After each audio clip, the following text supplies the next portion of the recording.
Hello, नमस्कार. मी प्राची विनायक पवार. आज आपण बनवणार आहोत ढाबा स्टाईल पनीरची भाजी आणि पटकन होते ही भाजी. वेळही लागत नाही, पटापट होते.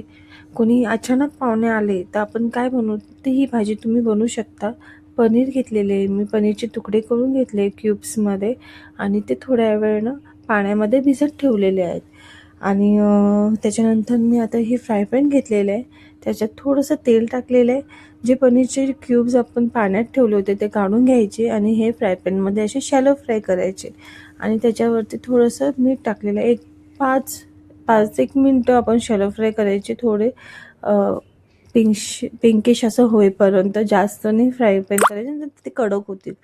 आणि त्याच कढईमध्ये मी 2 कांदे, 1 टॅमॅटो, 4-5 पाकळ्या लसणाचे आणि थोडंसं आलं, काजू, बदाम, कढीपत्ता आणि थोडेसे जिरे, सफेद तीळ, दालचिनी, तेजपत्ता आणि 2 काढून घ्यायचे हिरवे, म्हणजे इलायची आणि थोडीशी बडीशेप. असं मी मसाला त्याचा बनवणार आहे. आणि आपले घरगुती मसाले, लाल मिरची पावडर, हळद, मीठ आणि पनीर मसाला. त्याच मसाल्यामध्ये हे सगळे मसाले मिक्स करून टाकायचे आणि हे आपण मिक्सरमधून ग्राइंड करून घ्यायचं.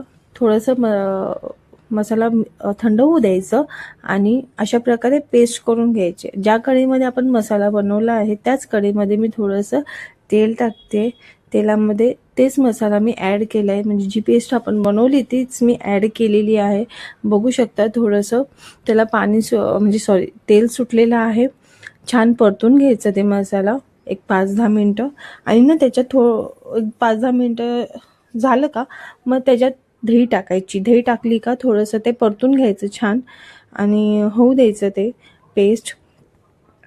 तुम्ही एकदा नक्की ट्राय करा. छान लागते ही भाजी, झटपट होते आणि म्हणजे वेळ लागत नाही. बघू शकता तुम्ही तेल सुटलेले आहे आणि त्याच्यावरती मी आता पनीरचे तुकडे टाकलेले आहेत, जे आपण शॅलो फ्राय केलेले आहेत ते. भाजीमध्ये मीठ टाकताना थोडंसं कमीच टाकायचं, कारण की आपण जेव्हा मसाला करतो त्यावेळेस पण मीठ टाकलेलं आहे आणि थोडंसं पनीरला पण आपण मीठ टाकलेलं आहे. तर आणि आवश्यकतेनुसार आपण पाणी टाकायचं, जेवढं आपल्याला भाजीची म्हणजे ग्रेव्ही पाहिजे तशी. तर मी थोडंसं 5-10 मिनटं झाकण ठेवून वाफवली भाजी. छान बघा तेल सुटलेलं आहे चारी बाजूनी. आणि आता कोथिंबीर टाकायची. मस्त लागते, सुरेख लागते. एकदा नक्की ट्राय करा.